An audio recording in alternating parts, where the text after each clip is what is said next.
교제 드렸는데 새벽 이탄 이렇게 말씀드리면서 새벽에 대해서 이제 오늘 마치도록 하겠습니다.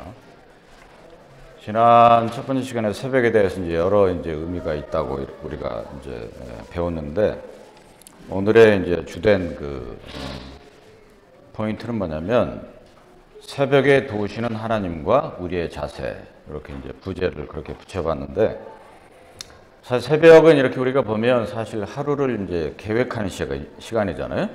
계획하고 이제 계획했던 것을 실행하는 어떤 출발점이다, 이렇게 이제 볼 수가 있는데, 성경에 보면 이제 많은 예들이 그런 측면에서 인물들을 통해서 그들이 계획을 하고 실행을 하고 그 가운데서 하나님께서 이제 도우셨던 그런 기록들이 많이 나오거든요.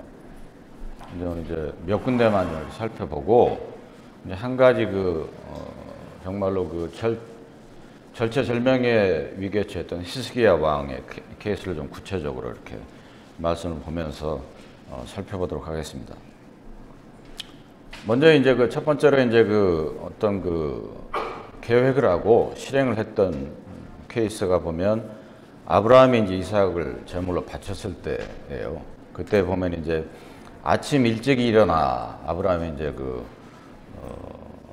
준비를 했다, 이런 표현들이 있는데, 이제 그것이 이제 하나님께서 이삭을 제물로 바치라 그렇게 하고 나서 아브라함이 얼마나 마음이 번민했겠습니까? 그럼에도 불구하고 하나님의 명령이기 때문에 그것은 순종함으로 아침 일찍 일어나서 이제 행장을 꾸리고 이제 모리아 산으로 향하게 되는데, 이제 그럴 때 보면 요 아브라함 케이스 같은 경우는 이제 새벽에 하나님의 말씀에 순종을 실행했다, 이제 그렇게 이제 볼 수가 있고, 그다음에 창세기 28장으로 가서 야곱의 케이스도 이제 마찬가지예요. 야곱이 이제 돌베개를 베고 잠이 들잖아요. 그래서 이제 사닥다리 우르락내락하는 거 보고, 그러면서 그것을 이제 기념해서 거기서 이제 베델이라 이름을 붙였다. 하나님의 집이다. 그렇게 이제 했는데, 거기에서 이제 야곱은 새벽에 하나님의 음성을 듣고, 그것을 듣고 이제 결국은 하나님께 서원을 하죠. 다시 무사히 제가 돌아오게 하시면 정말 하나님을 기뻐 섬기겠고 10의 1을 드리겠습니다. 그래서 서원을 합니다. 이제 그것도 이제 어떻게 보면 하나님의 음성을 듣고 그것을 서원한 행동에 옮긴 그런 야곱의 그런 마음의 결정이라고 할 수가 있죠. 그리고 이제 또 중요한 포인트는 뭐냐면 오늘날 그리스도인에게 우리 레위기 제사, 그때 우리가 공부할 때 기억이 나실 텐데 번제단이 있었죠. 번제단, 잡은 짐승을 태우는 번제단, 기름도 태우고 번제단이 있었고, 이제 성막 안에 들어가면 분향단이 있잖아요. 두 군데다 보면 아침마다 제사장들이 이제 거기서 뭐냐면 불이 꺼지지 않게 계속 태웠다, 이렇게 이제 말씀을 하고 있어요. 그래서 번제단에는 짐승의 기름을 태웠다. 기름이 이제 잘 타잖아요. 잘 타니까 이제 불이 이제 계속 유지가 되는 거죠. 그것을 아침마다 했다, 이렇게 돼 있고, 분향단에도 보면 아침마다 들어가서 향을 살랐다. 이제 분향단은 향은 우리가 아는 대로 이제 기도를 이제 상징하잖아요. 그래서 희생물과 화목제 희생물, 기름을 태우고 그 향을 사람으로 계속해서 기도를 올렸다, 이제 이렇게 볼 수가 있는 거죠. 그것이 보면 하나님께서 명령하신 윤리에 대해서 제사장들이 이제 그것에 순종한 매일의 삶 속에서 순종했다는 거죠. 그러니까 매일의 삶이니까 루틴 잡이 되는 거죠. 그래서 이제 이런 것을 보면 우리가 얻을 수 있는 영적인 교훈은 정말로 오늘날 교회 가운데 있는 모든 그리스도인은 이런 것들을 이제 구약에서 이렇게 교훈으로 받고 실제 삶에 이렇게 실행하는 것이 중요하다라고 하는 것입니다. 그래서 가급적이면 아침에 이렇게 눈을 뜨시고 나서 좀 정신이 들어왔을 때 하루를 계획하고 의탁하면서 실행하는 출발점에 서서 기도하는 것, 이것이 이제 좋은 습관이라고 할 수가 있죠. 그런데 시편에도 보면 아침에 기도한다. 아침에 기도하는 것을 하나님께서 들으실 것이다. 그리고 아침에 말씀을 들으실 것이다. 이런 표현들이 나오는데 한 몇 구절만 좀 찾아볼게요. 시편 5편을 보면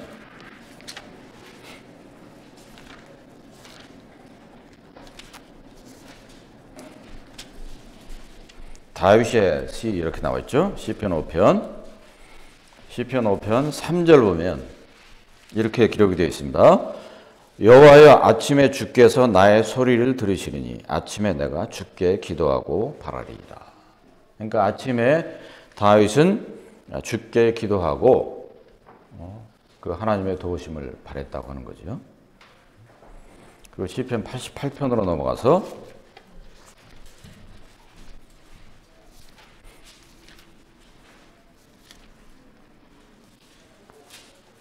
88편 보면 이제 그 고라 자손의 찬송시 이렇게 되어 있죠. 88편 13절 보면 이렇게 되어 있어요.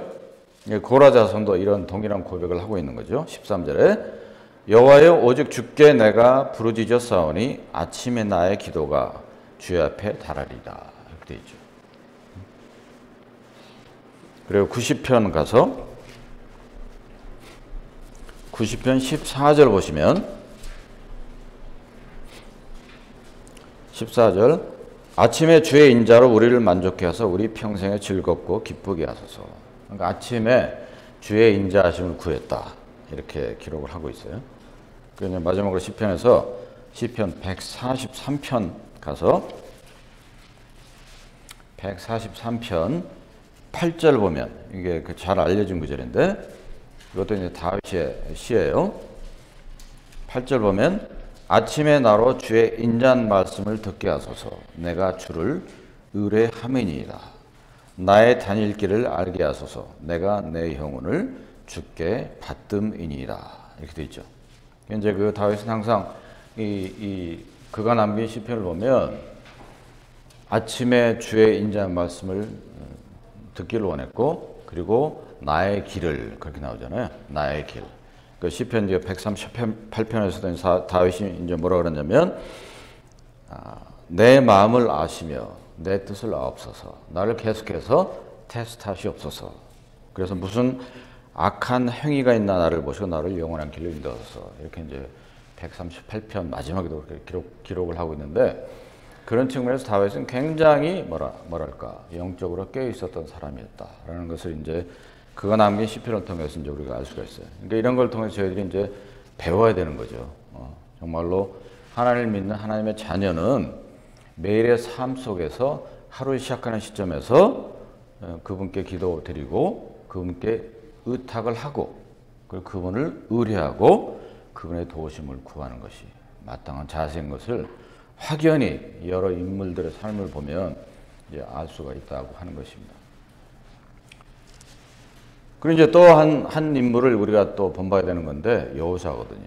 여호수아를 보면 여러 구절에서 보면 굉장히 부지런했던 사람이에요. 여호수아가 아마도 글쎄요 여러 여타 성경의 유명한 인물들의 구체적인 어떤 삶의 패턴이 나와 있지 않아서 모르긴 하겠지만 성경에 나와 있는 기록으로만 봐도 보면 여호수아가 굉장히 부지런했던 사람이에요. 물론 이제 그의 삶 자체가 그럴 수밖에 없었겠죠. 가나안으로 정복해 들어가서 여러 족속들을 이제 전쟁해서 물리쳐야 되고 새로운 땅을 차지하고 새로운 어떤 개간하고 정착을 해야 되니까 부지런할 수밖에 없었겠지만 이제 그런 것들을 여호수아는 잘 성공적으로 감당했다라고 하는 것입니다. 그것은 저희들이 본봐야 될 터인데, 자, 몇 구절만 볼게요. 여호수아 3장.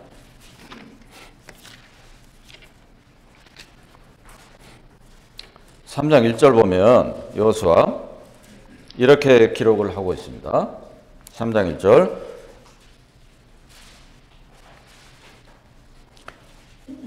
여호수아가 아침에 일찍 일어나서 이스라엘 사람들을 더불어 시딤에서 떠나 요단에 이르러서는 이렇게 돼 있죠.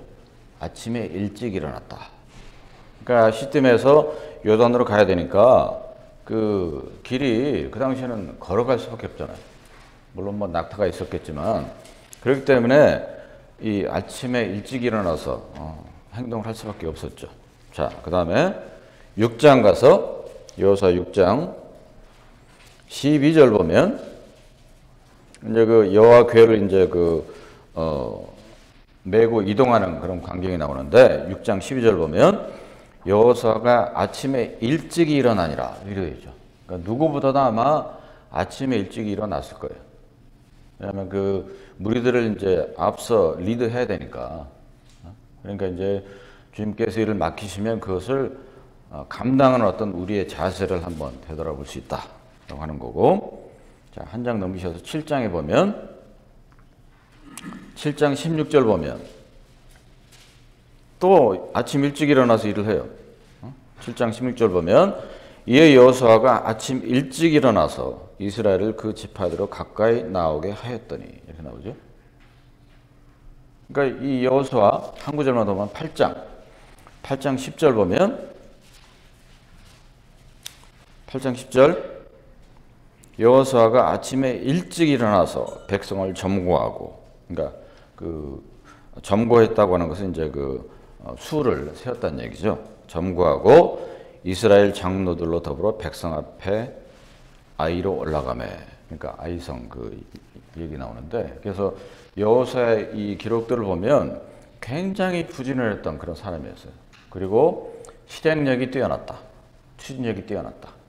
그래서 하나님 앞에서 합당한 것을 계획하고, 그리고 그것을 실행할 때 하나님의 도우심을 의탁을 하고, 여호수아 1장 우리가 본 대로 강하고 담대하라 이렇게 말씀하시잖아요. 내가 너와 항상 함께 할 것이다.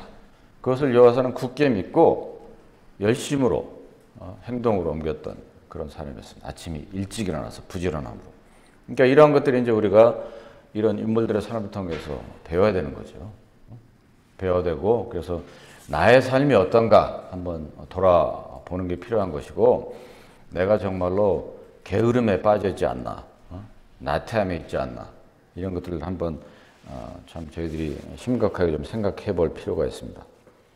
자, 그 정도만 이제 인트로 격으로 좀 말씀드리고, 오늘 이제 메인 사건을 좀 말씀드릴 텐데, 자, 시편 46편.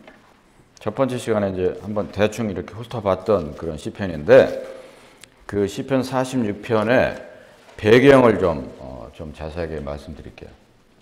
그 가운데서 이제 교훈을 좀 얻기를 좀 바라는 마음이 있습니다. 자, 시편 46편. 고라 자손의 시 이렇게 나와 있잖아요. 고라 자손의 시. 이해를 좀 돕기 위해서 고라 자손에 대해서 조금 설명을 좀 드리겠습니다. 나중에 이제 자세하게 주님 인도하시면 자세하게 이제 교재를 드릴 텐데, 간략하게만 말씀드리면, 고라 자손은 누구냐면 레위에게 이제 세 아들이 있었거든요. 고핫, 게르손, 무라리가 있었는데, 고핫 자손에서 나온 게 이제 고라예요. 고라. 한 푼파가 고라인데, 고라가 이제 결국 모세와 아론 때 리더십에 이제 도전을 하거든요. 그래서 편당을 만들어요. 그래서 고라가 루벤 지파의 세 명을 꼬드깁니다. 다단, 아비람, 온이라는 사람을 꼬드겨 가지고 모세와 아론을 대적을 해요. 그 이유는 뭐냐면, 야, 우리가 다 레위 자손인데, 고라가 이제 고핫의 후손이니까 레위 자손이거든요. 똑같은 레위 자손인데 왜 니네만 제사장을 하고 우리는 왜 무시당하느냐, 이렇게 반발하면서 대적을 해요. 이제 그러다가 결국 이제 그들이 이제 그 일로 인해서 하나님께로부터 이제 형벌을 받는데, 고라, 다단, 아비람 250명이 이제 결국은 땅에 갈라져 가지고 이제 생매장을 당하면서 죽임을 당합니다. 그런데 이제 고라 아들들이 있었겠죠. 그렇지만 고라의 아들들은 하나님께 살리셔가지고 다윗 때 와서 이제 기록이 나오는데, 다윗이 이제 언약궤를 회복을 하고 찬양 그룹을 이제 만들어요. 뭐 찬양 팀이라고 할 수도 있겠죠. 이제 이것을 이제 보고 이제 일반 교회에서는 이제 찬양대, 성가대, 이거 기원이다 이렇게 얘기하기도 하는데, 꼭 그렇게 얘기하기는 좀 문제가 있죠. 근데 이제 그 다윗이 세 명의 그 레위 지파 자손을 픽하는데 헤만, 아삽, 에단이라는 사람을 픽해요. 헤만이 누구냐면 고핫 자손이에요. 그 고라 자손이고, 아삽이 게르손 자손이고, 그 다음에 에단이라는 사람이 무라리 자손이에요. 다 그 레위의 세 아들의 후손인 거죠. 그래서 이때 이제 결국은 그 헤만이란 그 후손을 통해서 고라 자손이 이제 컴백을 하게 됩니다. 그렇게 해서 하나님께 그 찬양을 인도하는 그런 일을 하게 되고, 여호사밧 때도 보면 이 결국은 이제 고라 자손이 이제 그 찬양의 메인 그 역할을 하게 돼요. 그래서 이제 여기 보면 시편에 보면 그래서 고라 자손에 남긴 시들이 많은 겁니다. 그래서 왜냐하면 그들이 이제 찬양 직무를 맡았었기 때문에 그 정도로만 아시면 되고, 다만 이제 고라 자손이 이렇게 된 것을 보면 또 이제 무엇을 알 수 있냐면 하나님의 긍휼하심을 알 수가 있다. 그 먼 그 위쪽에 그 고라라는 사람이 그렇게 반역을 했음에도 불구하고 결국 그 후손들은 남기시면서 하나님께 쓰셨다. 이게 이제 하나님의 긍휼하심이라고 볼 수가 있는 거죠. 자, 시편 46편 보시면 1절부터 보겠습니다. 하나님은 우리의 피난처시여 힘이시니 환난 중에 만날 큰 도움이시라.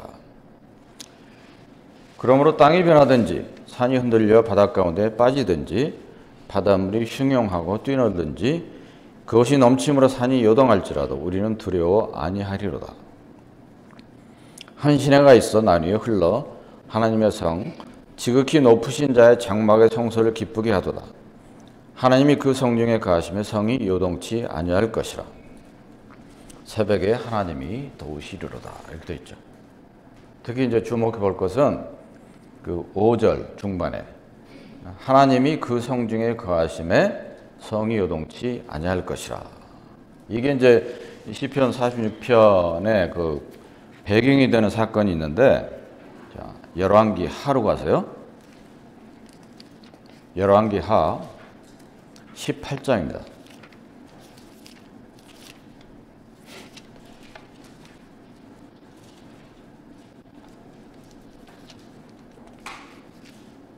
열왕기하 18장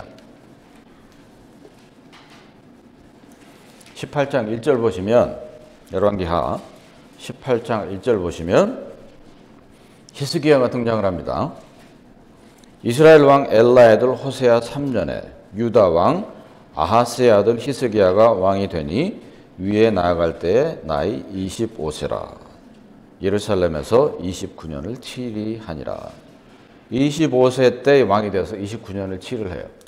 히스기야가 이제 보면 유다 역대 왕 중에서 성군 중에 한 명이거든요. 참 잘했어요.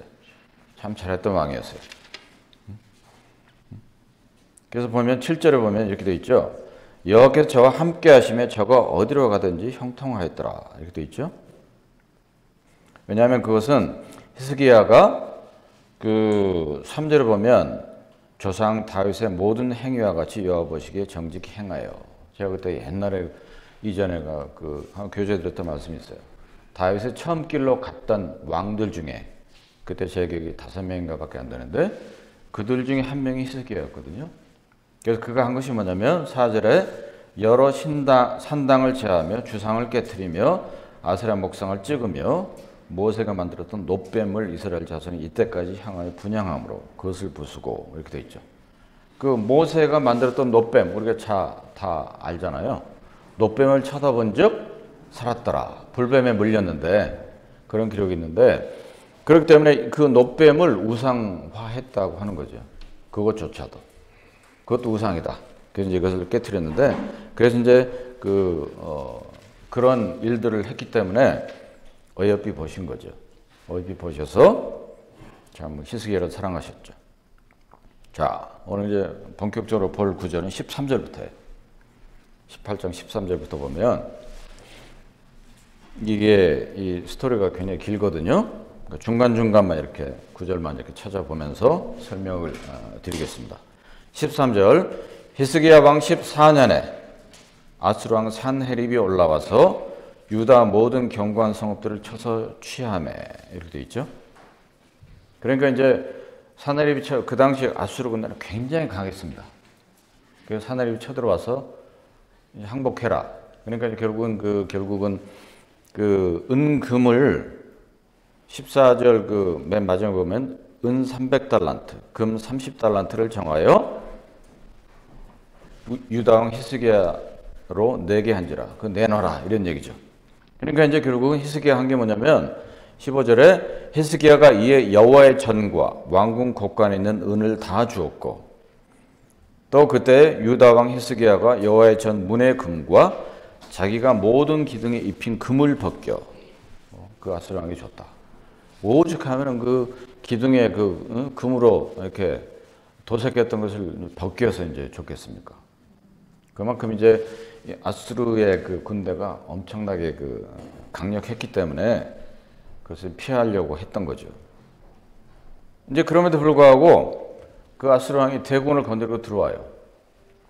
예루살렘으로. 19절에 보면 그 랍사게라는 사람이 있는데 아마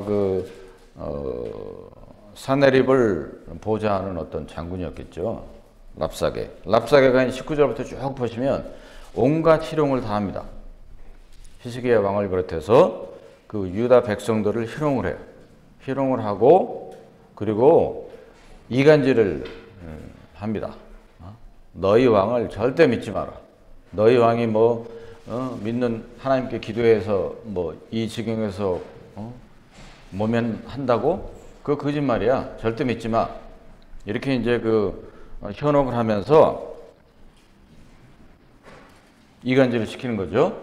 그리고 애굽 왕 바로한테도 절대 얘기해봐야 도움이 오지 않을 거니까. 그게 21절에 있는데 히스기야가 아무리 하나님을 내가 의뢰한다. 그렇게도 믿지 마라. 이렇게 이제 계속해서 부추겨요. 그러니까 26절에 보면 이렇게 이제 부탁을 하는 거예요. 힐게의 아들 엘리야김과 셈나와 요아가 랍사게에게 이르되 우리가 알아듣겠으니까 청컨대 아람 방언으로 얘기하고 성유에 있는 우리 백성들한테 유다 방언으로 얘기하지 말라. 이런 얘기. 언어가 달랐을 거 아니에요? 그런데 불구하고 이제 랍사게가 그것을 듣지 않습니다. 듣지 않고 뭐라고 하냐면 28절에 랍사게가 드디어 일어서서 유다 방언으로 크게 소리질러 가로되 이렇게 나옵니다. 대왕 아수르의 말을 들으라. 똑같은 얘기예요. 히스기야 믿지 말라. 이미 그는 왕의 능력이 없다. 항복해라.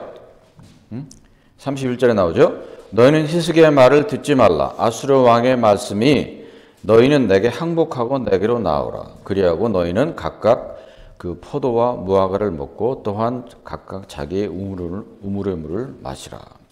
내가 장차 와서 너희를 한 지방으로 옮기리니 그곳은 너희 본토와 같은 지방 곧 곡식 포도주가 있는 지방이요 떡 포도원이 있는 지방이요 기름 나는 감람 꿀이 있는 지방이라. 너희가 살고 죽지 아니하리라.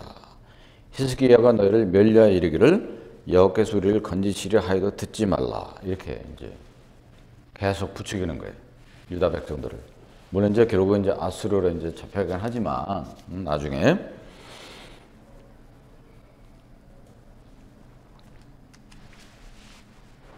그러니까 이제 19장으로 넘어오셔서 히스기야가 이제 야단 난 거죠. 큰일 난 거죠. 이걸 어떻게 해야 되나.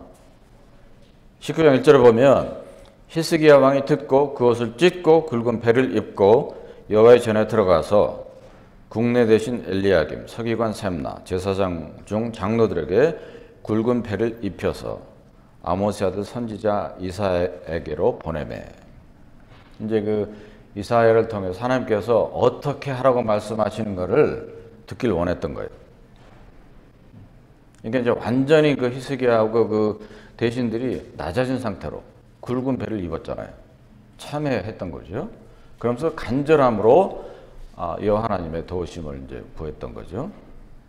그래서 이사야에게로 사람을 보내서 뭐라고 하냐면 4절에 보면 랍사게가 그저 아수르 왕의 보냄을 받고 와서 사신 하나님을 회방하였으니 당신 하나님 여호와께서 혹시 저의 말을 들으셨을지라. 당신 하나님 여호와께서 그 들으신 말을 인하여 꾸짖으실 듯하니 당신은 이 남아있는 자를 위하여 기도하소서 하더라. 이제 기도를 부탁을 해요. 이사야에게.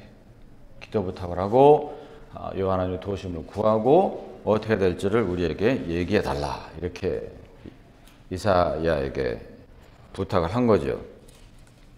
그러니까 이사야가 이제 어떻게 대답하냐면 6절에 나와 있습니다. 이사야가 저희에게 이르되 너희는 너희 주에게 이렇게 구하라. 히스기야에게 이제 얘기하란 얘기죠. 너희는 너희 주에게 이렇게 구하라. 여호와의 말씀이 너는 아수르 왕이 신복하게 들은 바 나를 능욕하는 말을 인하여 두려워하지 말라. 내가 한 영을 저희 속에 두어 저로 풍문을 듣고 그 본국으로 돌아가게 하고 또 그 본국에서 저로 칼에 죽게 하리라 하셨느니라. 이게 정확하게 어떤 실제적인 어떤 일을 하셨는가 우리가 이제 오늘날 정확히 알 수는 없어요. 다만 이제 한 영을 그들 진 가운데 두겠다. 그리고 나서 헛소문을 이제 생기고 퍼뜨리게 한다 이런 얘기잖아요. 풍문을 일으켜서 그렇죠? 그래서 결국은 그것 때문에 결국은 그 아수르 군대가 본국으로 돌아갈 것이다. 이렇게 이제 이사야가 얘기를 한 거예요. 그래서 하나님께로부터 이제 받은 말씀을 전달한 거죠.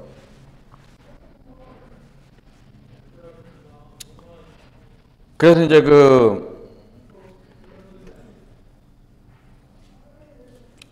10절에 보면, 근데 랍사게가 또 이제 도전을 하는 거죠. 10절에. 10절 보면, 19장.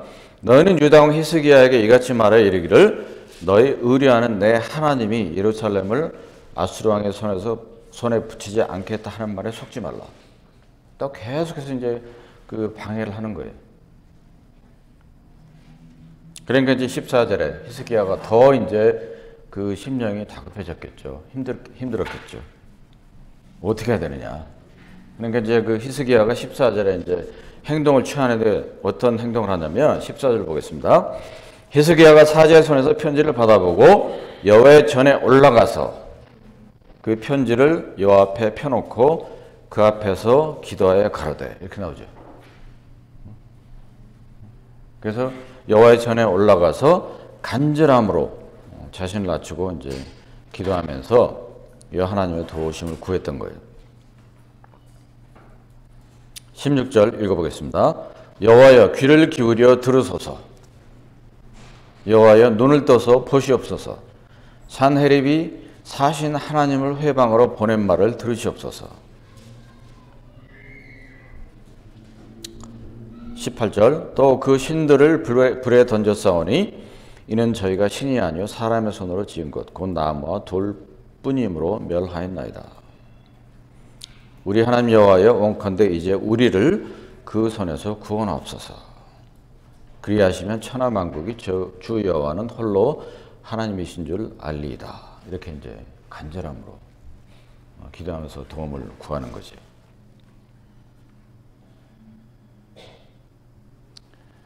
그래서 이제 그 이사야가 이제 다시 등장을 하는데 20절 보면 아모스의 아들 이사야가 히스기야에게 기별하여 가로되 이스라엘 하나님 여호와의 말씀이 내가 아수르 왕 사네립 까닭에 내게 기도하는 것을 내가 들었노라 하셨나이다.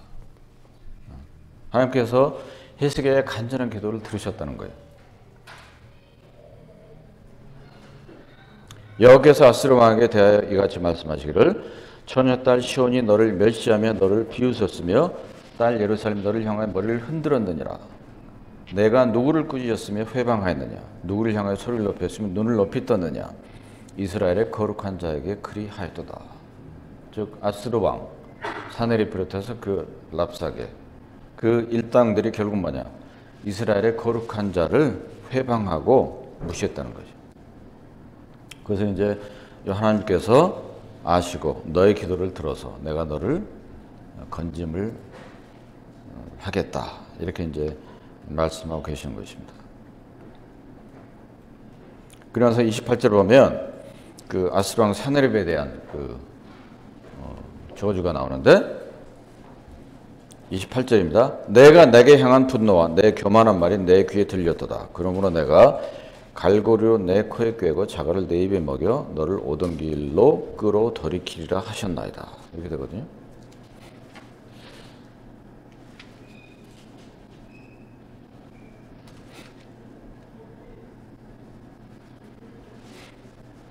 자, 그리고 나서 몇 구절 밑으로 쭉 내려가셔서 34절 보겠습니다.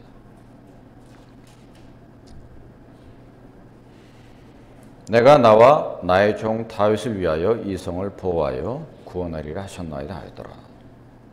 이 밤에 여호와의 사자가 나와서 아수르 진에서 군사 18만 5천을 친지라. 아침에 일찍 일어나 보니 다 송장이 되었더라. 아수르 왕 사네립이 떠나 돌아가서 니느웨에 거하더니 그 신 니스록의 묘에 경배할 때 아드람멜렉과 사나셀이 저를 칼로 쳐 죽이고 아라랏 땅으로 사망하며 그 아들 에살 핫돈이 대신하여 왕이 되니라. 즉 이사야의 그 하나님의 말씀 예언대로 그렇게 된 거예요. 그리고 그 한 영혼을 보내사 풍문을 듣게 한다. 그렇게 돼 있죠. 실제로 그것이 이제 그 밤에 사실은 여호와의 사자가 임해서 일을 하시고 나서 그것을 이제 현실로 목도한 것은 아침에 일찍 일어나 보니 이렇게 돼 있잖아요. 그 뭐 히스기야를 비롯해서 이제 여러 대신들 일부 백성들이 아침에 일찍 일어나서 봤겠죠. 봤더니 다 송장이 되었더라. 다 죽었다 하는 거죠. 이게 지금 그 시편 46편의 배경입니다. 자, 그럼 시편 46편으로 다시 가서 보시면, 그래서 이 배경을 이제 우리가 알고 이 46편을 보는 것과 알지 못하고 보는 건 상당한 그 이해도의 차이가 있어요. 자, 그러면 배경을 알고 다시 1절부터 읽어보겠습니다. 하나님은 우리의 피난처시요 힘이시니 환난 중에 만날 큰 도움이시라. 그렇죠? 땅이 변하든지 산이 흔들려 바다 가운데 빠지든지 바닷물이 흉흉하고 뛰놀든지 그것이 넘침으로 산이 요동할지라도 우리는 두려워 아니하리로다. 그러니까 이제 그 히스기야 시대 때 이 사건이 이만큼 사실은 그 당시에 그 유다 백성들에게는 위중했다고 하는 거죠. 히스기야를 비롯해서 온 유다 백성들이 결국은 뭐야? 천지가 개벽하는 거죠. 왜냐면 아수르 왕의 그 강한 군대가 와서 쳐들어왔으면 완전히 그 성은 완전히 난장판이 될 것이고 거의 많은 사람들이 죽을 거고 남자들은 그리고 어린아이 여자들 노인들은 다 그러니까 노예로 끌려갈 거고 이런 거죠. 그러니까 그들에게는 정말로 천지가 바뀌는 그럴 만한 상황에 처해 있었던 거죠. 그런데 이제 그들이 이제 4절에 보면 한 시내가 있어 나뉘어 흘러 하나님의 성 곧 지극히 높으신 자의 장막의 성소를 기쁘게 하도다. 하나님이 그 성 중에 거하시며 성이 요동치 아니할 것이라. 이렇게 되어 있죠. 그런 지경에 있었다 할지라도 결국은 하나님께서 그 성 중에 거하셨다. 그리고 도우셨다. 새벽에 하나님이 도우시리로다. 그래서 그 많은 그 아수르 군대 18만 5천 명이 새벽에 아침 일찍 일어나 보니까 다 죽음으로 이제 발견됐잖아요. 그렇기 때문에 이것을 이제 이 사건을 기억하면서 이제 고라 자손이 이제 이 시를 남겼는데 이걸 이제 고라 자손 중에 누가 썼냐? 그건 이제 알 수가 없습니다. 수많은 그 고라 자손 후손들이 있었기 때문에 그렇지만 이 히스기야 때 이 사건을 아마 되뇌이면서 썼을 수도 있고 아니면 그 당시에 누군가가 이것을 이제 기록을 해서 이렇게 쭉 내려와서 그럴 수도 있는 거죠. 그래서 이제 역사적인 사실이니까 아주 디테일한 그래서 이제 우리가 오늘날 정확히 알 수는 없습니다. 그렇지만 중요한 것은 그 히스기야와 그 대신들이 굵은 배를 입고 정말 낮아짐으로 눈물로서 아마 간절한 기도를 했었다는 것은 이제 우리가 알 수가 있는 거죠. 그것은 분명한 역사적인 사실이니까. 그래서 그것을 이제 하나님께서는 들으시고 결국은 그 아수르 사네립 랍사게 그 위협으로부터 벗어나게 하셨다. 그래서 이제 확실하게 알 수가 있습니다. 또 이제 이 시편 46편은 또 그 예언론적인 그런 의미도 있어요.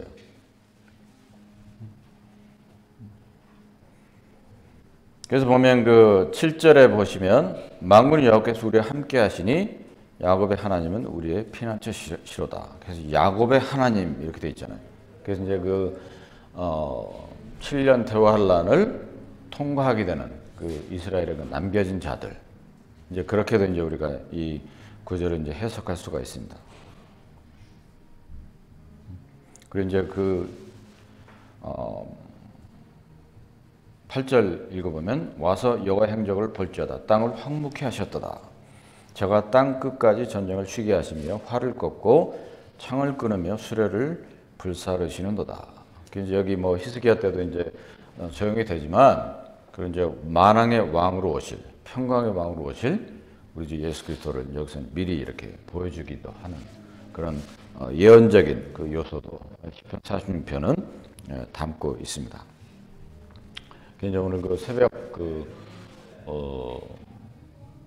이 탄을 이렇게 쭉 말씀드렸는데 이제 우리가 정리해 보면 지난 시간에 제가 말씀드렸듯이 참 새벽이라고 하는 그 선물, 새벽이 오면 아침이 오잖아요. 매일 똑같이 우리에게 주십니다. 믿는 자든 믿지 않는 자든. 그렇지만 믿는 자들이 정말로 더 생각해야 될 것은 이 새벽이라는 아침을 주시고 하루를 주시고 밤이 오는데 똑같은 24시간이 우리에게 주어지는데 그 24시간을 얼마나 효과적으로 우리가 가치 있게 사용할 거냐. 이것은 정말로 중요한 거예요. 그래서 매일의 삶이 반복적으로 루틴적으로 계속해서 성실한 삶을 효과적인 삶을 낭비하지 않는 삶을 부지런한 삶을 살게 되는 사람은 결국 한 달 지나고 1년 지나고 몇 년 지나고 10년 지나면 커다란 그 차이가 있는 거죠. 그래서 우리 삶의 우선순위가 무엇인가를 매일 새벽을 맞으며 생각을 해보고 그리고 오늘은 어떠한 삶을 통해서 어떻게 내가 시간을 보내서 참 하나님께 영광이 되고 또 나에게도 유익이 될까 참 생각을 해볼 필요가 있는 거죠. 그리고 이제 여러 성경 인물들을 통해서 봤듯이 새벽은 하루의 일을 계획하고 실행하는 측면에서 그 안에 순종이 담겨 있고 그리고 새벽에 주의 인자한 말씀을 들음이 담겨 있고 또 더욱더 중요한 새벽에 여호와 하나님께 기도하는 그 기도가 그 안에 담겨 있는 거죠. 그러니까 아침에 일찍 일어나고 하는 사람일수록 사실은 그 성실함에 어떤 척도도 되는 거죠. 그리고 아침에 일찍 일어날수록 하루를 더욱더 효과적으로 사용할 수가 있습니다. 아마 그 아침잠이 많은 청년들은 참 힘들 거예요. 저도 이제 청년회 때 그랬던 것 같은데 어떻게 이렇게 아침에 졸리는지 새벽에 눈 뜨기 힘드는지 네, 그런 것들은 그렇지만 과감하게 이렇게 참 이렇게 이겨내고 삶을 살면 많은 유익이 있을 거라고 생각합니다. 잠깐 그 마치기 전에 좀 우스갯소리 좀 한마디 하고 좀 마칠게요. 그 DC 제가 이제 그 출근할 때 차를 이제 가지고 다닐 때 보면 곳곳에 이제 주차장이 있는데 참 비싸잖아요, DC가. 근데 이제 보면 어떤 건물에 보면 얼리버드 디스카운트 이렇게 되어 있어요. 평소에는 25불인데 하루에 얼리버드 in by 8 AM 이렇게 되면 20% 디스카운트. 그래서 제가 이제 가끔씩 어떤 생각을 했냐면 내가 새인가? 근데 그게 우습게 들릴 수 있는데 일찍 일어난 새가 이제 벌레를 잡는다 이런 속담 있잖아요. 그러니까 이제 성경의 많은 인물들도 그렇고 사실 우리의 삶 속에서 우리가 경험할 수 있잖아요. 아침에 일찍 일어나서 하루를 출발하면 많은 일을 할 수가 있어요, 사실. 그런데 그거 이제 조금 이제 날씨도 춥고 그래서 이불 뒤집어 쓰고 그냥 버티고 있는 거죠. 잠도 안 자는데 그럴 때 과감하게 일어나시기 바랍니다. 일어나셔서 운동을 하시든 뭘 하시든 그렇게 하면 훨씬 더 의미 있는 하루를 이제 우리가 보낼 수 있을 것이라고 이렇게 믿습니다. 그래서 오늘 특히 이제 히스기야를 봤듯이 정말로 우리가 어떤 그 감당할 수 없는 그런 힘든 일, 일에 처했을 때 간절함으로 새벽에 아침에 일어나서 참 우리를 보호하시는, 우리에게 필요한 것들을 공급하시는 하나님께 간절함으로 기도하고 간구하고 의탁드리는 저희 모두가 됐으면 하는 바람입니다. 기도하겠습니다. 아버지 하나님, 감사드립니다. 참 저희들이 여러 참 성경 인물들을 통해서 다시 한번 새벽의 중요성을 또 깨닫게 됩니다. 참 오늘 히스기야와 그 대신들과 백성들이 그리했던 것처럼 정말 저희들의 삶 속에도 그런 역경과 또 힘든 일이 찾아올 때가 있을 텐데, 그럴 때를 할지라도 정말로 겸비함으로, 낮아짐으로 참 아침에 일찍이 일어나서 참 여호와 하나님께 온전히 간구드리고 의탁드리는 저희들 모두가 될 수 있도록 도우시옵소서. 저희들이 참 매일같이 주시는 그 24시간을 낭비하지 아니하고 참 먼저는 하나님께 영광이 되고 또 저희들에게는 많은 유익이 되는 그런 삶을 또 지속적으로 살아갈 수 있도록 저희를 계속해서 인도하옵소서. 귀하신 말씀 인도하시면 감사드리옵고 존귀하시고 살아계신 우리 주 예수 그리스도 이름으로 감사하며 기도합나이다. 아멘.